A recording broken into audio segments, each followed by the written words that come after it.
بسم اللہ الرحمن الرحیم۔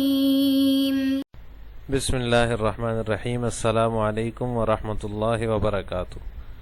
عزیز طلبہ، آج الفوز الکبیر فی اصول تفسیر کا سبق نمبر 161 ہے، اور اس سبق کے اندر ہم تفسیری کتب میں جو محدثین کی تفسیری کتب ہیں ان میں منقول آثار اور ان کے متعلقات کا بیان پڑھیں گے۔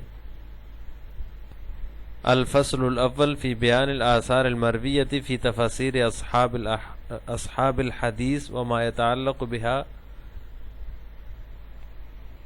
یہ فصل ہے محدثین کی تفسیری کتب میں منقول آثار اور ان کے متعلقات کے بیان میں۔ قسمان من اسباب النزول، ومن جملة الآثار المرویۃ فی کتب التفسیر بیان سبب النزول واسباب النزول على قسمین۔ الاول ان تقع حادثة يمحص بها ایمان المؤمنین ونفاق المنافقین كما وقع ذلك في غزوتي احد والاحزاب، فانزل الله تعالى مدح اولئك وذم هؤلاء ليكونوا فيصلا بين الفريقين، وتقع في اثناء ذكر الحادثة تعريضات كثيرة بخصوصياتها، فيجب أن تشرح الحادثة بكلام مختصر ليتضح على القارئ سياق الكلام۔ اس کا ترجمہ یہ ہے، الاول اسباب نزول کی دو قسموں میں سے پہلی قسم یہ ہے کہ ان آثار میں سے جو تفسیر کی کتابوں میں منقول ہیں شان نزول کا بیان ہے۔ ومن جملۃ الآثار المرویۃ فی کتب التفسیر بیان سبب النزول، ان آثار میں سے جو تفسیر کی کتابوں میں منقول ہے شان نزول کا بیان ہے، اور شان نزول کی دو قسمیں ہیں۔ الاول ان میں سے جو پہلی ہے، ان تقع حادثۃ یمحص بها ایمان المؤمنین، پہلی قسم یہ ہے کہ کوئی ایسا واقعہ پیش آ جائے جس سے مومنین کا ایمان اور منافقین کا نفاق سامنے آ جائے، کما وقع ذلك فی غزوتي احد والاحزاب، جیسا کہ جنگ احد اور احزاب میں ہوا، لہذا اللہ تعالیٰ نے ان کی تعریف اور ان کی مذمت نازل فرمائی تاکہ یہ فریقین کے بارے میں فیصلہ کن ثابت ہو۔ وتقع فی اثناء ذکر الحادثۃ تعریضات، اور کبھی کبھی اس جیسی آیات میں واقع کی خصوصیات کی جانب تعریضات حد کثرت کو پہنچ جاتی ہیں، یعنی بہت زیادہ کثیر ہوتی ہیں۔ فیجب ان تشرح الحادثۃ بکلام مختصر لیتضح علی القاری سیاق الکلام، ایسی صورت میں یہ ضروری ہوتا ہے کہ مختصر کلام کے ذریعے واقعے کی تشریح کر دی جائے، لیتضح علی القاری،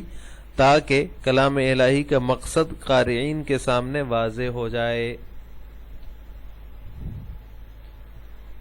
والثانی ان یکون معنی الآیت تاما بعموم صیغتها من دون حاجة الى معرفة القصة التي هي سبب النزول، لأن العبرة لعموم اللفظ لا لخصوص السبب، والقدماء من المفسرين قد ذكروا تلك الحادثة بقصد استيعاب الآثار المناسبة للآية أو بقصد بيان ما صدق عليه عموم الآية، وليس من الضروري ذکر هذا القسم۔ اس کا ترجمہ یہ ہے کہ دوسری قسم اسباب نزول میں سے کی دو اقسام میں سے جو دوسری قسم ہے اس کا وہ یہ ہے کہ ان یکون معنی الآیات تاما بعموم صیغتها من دون حاجة الى معرفت القصہ، کہ آیت کا مفہوم اپنے عموم کے اعتبار سے اس واقعے کی واقفیت کی احتیاج کے بغیر مکمل ہو جاتا ہو جو نزول آیت کا سبب ہے، یہ سبب النزول جو نزول آیت کا سبب ہے۔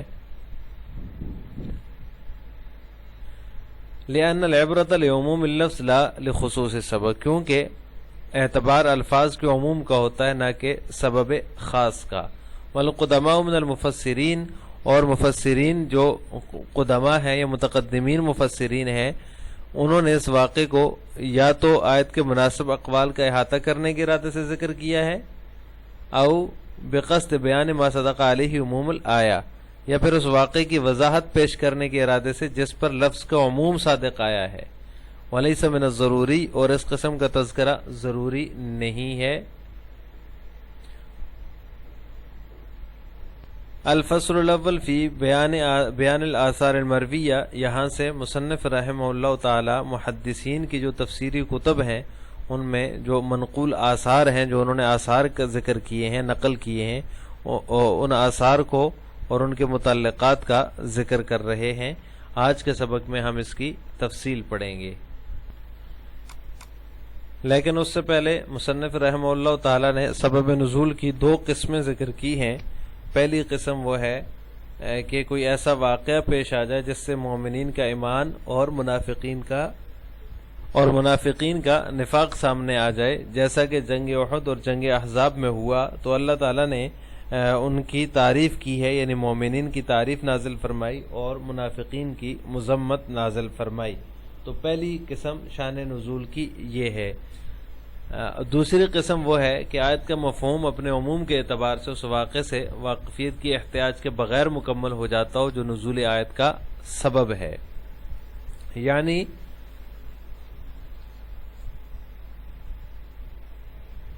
یہ ایسی قسم ہے جس کا تذکرہ ضروری نہیں ہے۔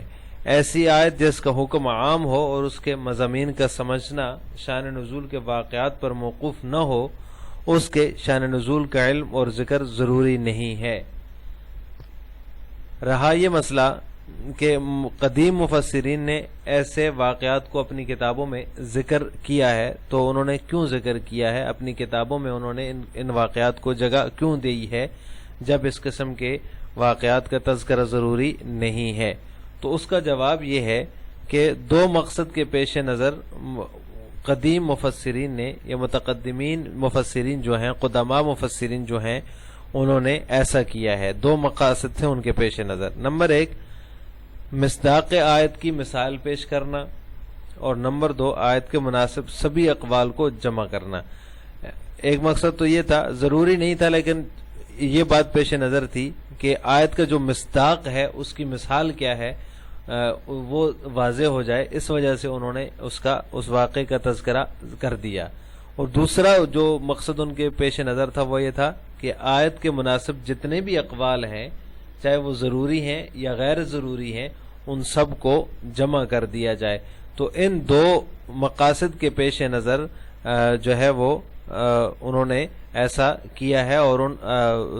شان نزول کے ان واقعات کا بھی ذکر کیا ہے جن کا تذکرہ ضروری نہیں ہے۔ آگے شاہ صاحب رحمہ اللہ تعالی فرماتے ہیں، معنی قولہم نزلت الآیت فی قضا وقد تحقق لدى الفقیر ان الصحابۃ والتابعین رضوان اللہ تعالی علیہم اجمعین کثیرا ما یکون یقولون نزلت الآیت فی قضا